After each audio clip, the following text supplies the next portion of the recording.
오늘 우리가 함께 묵상할 말씀은 시편 40편 1절부터 10절까지의 말씀입니다. 시편 40편 1절부터 10절의 말씀 우리 함께 읽고요.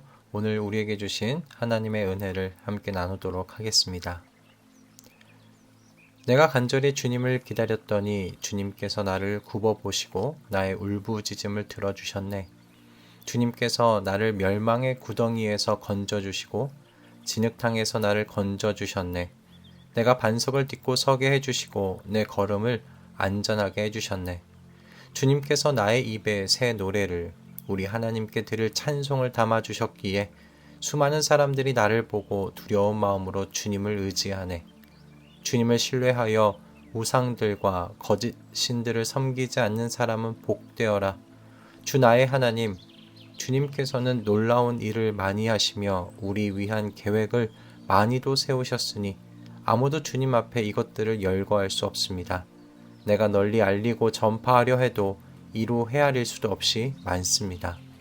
주님께서는 내 두 귀를 열어주셨습니다. 주님은 제사나 예물도 기뻐하지 아니합니다. 번제나 속죄 제도 원하지 않습니다.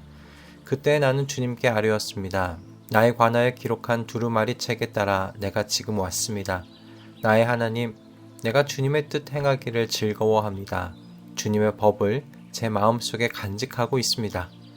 나는 많은 회중 앞에서 주님께서 나를 구원하신 기쁜 소식을 전합니다. 주님께서 아시듯이 내가 입을 다물고 있지 않을 것입니다. 나를 구원하신 주님의 의의를 나의 가슴 속에 묻어두지 않았고 주님의 성실하심과 구원을 말합니다. 주님의 한결같은 사랑과 그 미쁘심을 많은 회중 앞에서 감추지 않을 것입니다. 아멘. 기독교 신앙을 이해하려는 여러 시도들이 있어 왔는데요. 그 중에 이실론이라는 것이 있습니다. 이실론은 17, 18세기에 나왔던 주장인데요. 17세기 당시 유럽의 교회가 그 열광적인 광신주의로 인해서 분열과 탈진의 고통을 당하고 있다고 생각했을 때 나왔던 주장입니다. 그 시작은 참 좋습니다. 왜냐하면 더 이상 분열을 좀 멈추고 서로 간의 차이에도 불구하고 우리 좀 동의할 수 있는 공통된 종교적인 기반을 좀 찾아보고자 하는 그런 그 이유에서 시작되었기 때문입니다. 그런데 이 목적을 가진 사람들이요, 이 종교 계몽의 가능성을 어디서 찾았냐면 인간의 그 이성에서 찾았습니다. 사람은 이성을 통해서 하나님에 대해 알 수 있다고 생각했고요. 그래서 이 이실론이 나온 거죠. 이실론은 하나님께서 세상을 창조하셨다고 믿습니다. 그런데 이 하나님께서요, 인격적이신 하나님이라고는 믿지 않습니다. 왜냐하면 인격적이신 하나님은 세상과 성도의 문제에 개입하시는 하나님이시기 때문입니다. 이실론자들이 믿는 건요, 하나님께서 세상을 창조하시고 이 세상이 인과율, 즉 원인과 결과의 법칙에 의해서 운영되도록 하시고는 더 이상 이 세상에 개입하지 않으신다고 그렇게 믿는 사람들입니다. 그래서 이실론자들에게요, 하나님의 그 개입하심은 매우 생경한 것입니다. 그런데 오늘 이 본문을 보면요, 하나님은 관망하시는 하나님이 단연과 아니시죠. 하나님은 행동하시는 하나님이시고요, 성도의 문제에 깊이 개입하시는 하나님이십니다. 이것은 하나님의 백성이라면 누구나 경험하게 되는 하나님의 성품이죠. 시편 40편을 시작하는 이 시인의 고백이 바로 행동하시는 하나님, 개입하시는 하나님에 대한 증거 아니겠습니까? 간절히 주님을 기다렸더니 주님께서 나를 굽어보시고 나의 울부짖음을 들어주셨네. 주님께서 나를 멸망의 구덩이에서 건져주시고 진흙탕에서 나를 건져주셨네. 하나님께서 이처럼 성도의 삶에 개입하시는 이유는 하나님께서 자비와 은혜가 충만하신 하나님이시며 동시에 그분이요, 인격적이신 하나님이시기 때문입니다. 즉 자기의 백성과 사귀기를 원하시는 하나님이시다라는 말씀이에요. 하나님께서는 그 하나님께서 창조하신 피조물과 떨어져 계신 하나님 아니시라 언제나 임마누엘의 하나님이십니다. 성도와 함께 사시고요. 그 성도와 함께 사귀시기를 원하시는 하나님이시다 하는 거죠. 그래서 이 임마누엘이신 하나님의 백성에게 드러나는 삶의 중요한 특징들이 몇 가지가 있습니다. 오늘 시인이 바로 이 특징들을 잘 보여주고 있는데요. 그것이 무엇인지 이 아침에 좀 간단하게 좀 살펴보고자 합니다. 여러분, 첫째는 무엇이냐면 감사입니다. 앞에서 말씀드린 대로 하나님께서는요, 개입하시는 하나님이시죠. 하나님의 백성의 울부짖음을 들으시고요, 그들의 삶에 깊숙이 개입하셔서 구원하시는 분이 하나님이십니다. 이 하나님을 경험한 하나님의 백성은요, 여러분, 감사를 고백하지 않을 수 없어요.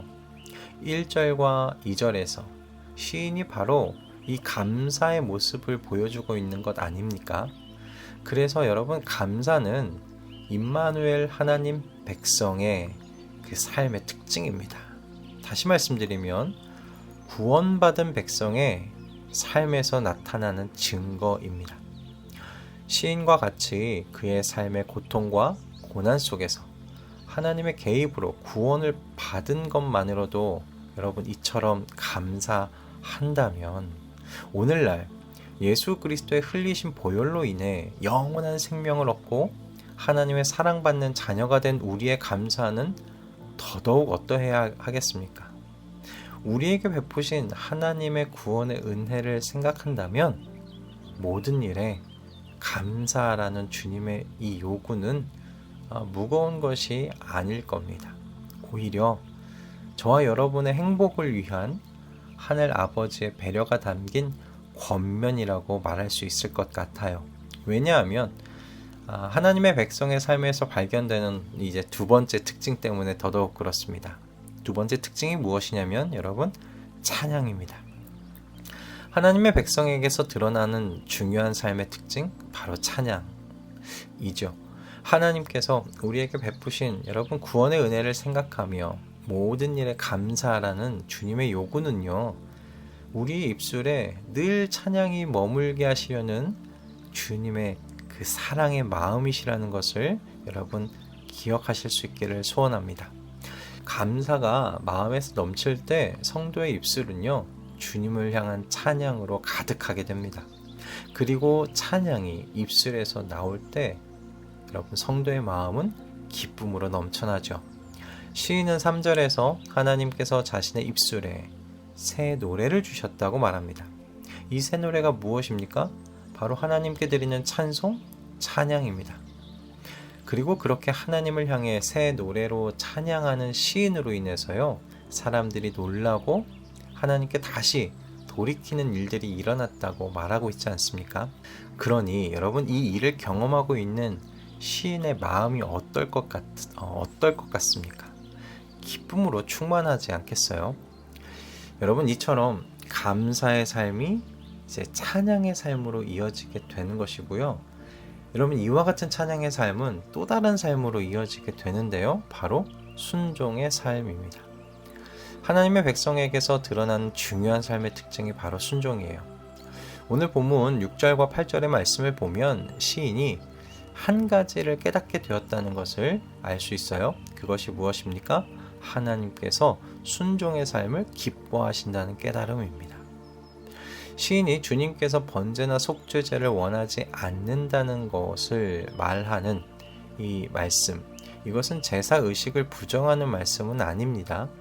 번제와 속죄제를 드리되 이 순종의 삶이 뒤따르지 않는다면 그때 바치는 희생 제물이 아무런 쓸모가 없다는 그런 의미이죠. 오늘날 우리의 상황 속에서 말씀드리자면 예배의 자리에 몸이 나와 있지만 예배 이후의 삶에서 순종을 찾아볼 수 없다면, 그 삶을 볼 수 없다면 우리가 드린 예배 다 쓸모없는 공허한 의식에 불과하다는 것입니다. 여러분, 그런데 이 순종 아무것도 없는 것에서 나오지 않습니다. 하나님의 은혜의 구원을 기억하고요, 감사하며 그렇게 하나님께서 하신 이 크신 일에 경탄하며 찬양할 때 순종의 삶이 엮여져서 나타나는 것입니다. 그러니 하나님께 순종하시기를 열망하신다면 여러분 이 순서를 기억하세요.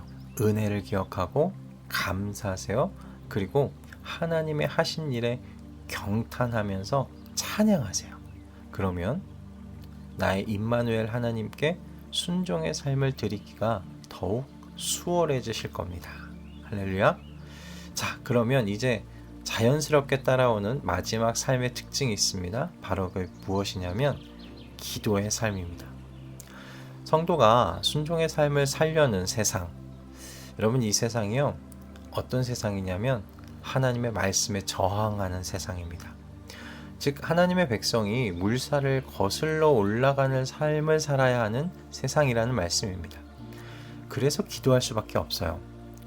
순종하기를 소원하는 이 마음의 열망이 사그라들지 않기를, 그리고 용기와 담력 주시기를 기도할 수밖에 없습니다. 순종의 첫 발자국을 뗄 때 이미 직감하게 됩니다. 아, 이거 내 힘으로 할 수 없구나. 하나님의 도우심이 필요하구나. 그렇게 직감하게 됩니다. 그래서 기도하게 되는 거예요. 주님, 순종하기를 원하는데 이 순종하기를 원하는 그 삶으로 한 걸음 한 걸음 떼기가 너무 힘듭니다. 주님, 이 발걸음 뗄 수 있도록 용기 주십시오. 담력을 주십시오. 그렇게 기도할 수밖에 없는 거죠. 그리고 순종의 삶을 살다 보면 기도할 수밖에 없는 이유가 고난이 찾아오기 때문입니다. 하나님의 말씀대로 살지 않으면 고난 없습니다. 흘러가는 대로 같이 흘러가면 되는데 무슨 고난이 있겠습니까? 하지만 하나님의 말씀대로 살아보려고 하면 고난이 찾아옵니다. 세상의 저항을 만나게 되기 때문입니다. 그래서 기도하게 되는 거죠. 주님, 이 고난에서 구원하여 주십시오. 이 고통 속에서 저를 건져 주십시오. 그렇게 하나님께 울부짖게 되는 겁니다. 이처럼 순종하는 삶, 그래서 기도의 삶을 낳게 됩니다. 오늘 짧은 말씀 속에서 임마누엘 하나님, 자비와 은혜가 풍성하시며 인격적인 하나님과 함께 사는 하나님의 백성에게서 보이는 삶의 특징들이 무엇인지를 간단하게 살펴봤습니다. 이 삶의 특징들이 바라기는 우리 성도들의 삶 속에서 뚜렷하게 보이는 삶의 열매들이 되기를 소원합니다. 그리고 무엇보다 내게 베푸신 하나님의 이 구원의 은혜, 이 크신 일을 기억하시는데 애쓰시는 저와 여러분 되기를 바랍니다. 이 모든 삶의 특징들이 어디서 시작하느냐? 바로 기억하는 것에서 시작하기 때문에 그래요.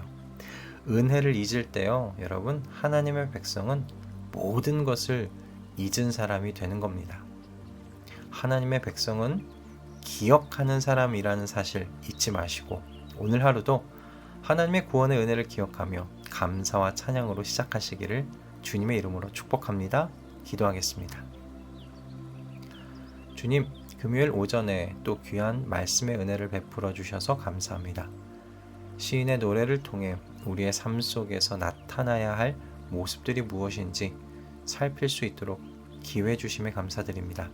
바라옵기는 오늘 나눈 말씀과 같이 우리가 하나님의 구원의 은혜를 기억하는 사람 되게 하시사 우리의 입술에 감사가 끊이지 않게 하여 주시옵소서.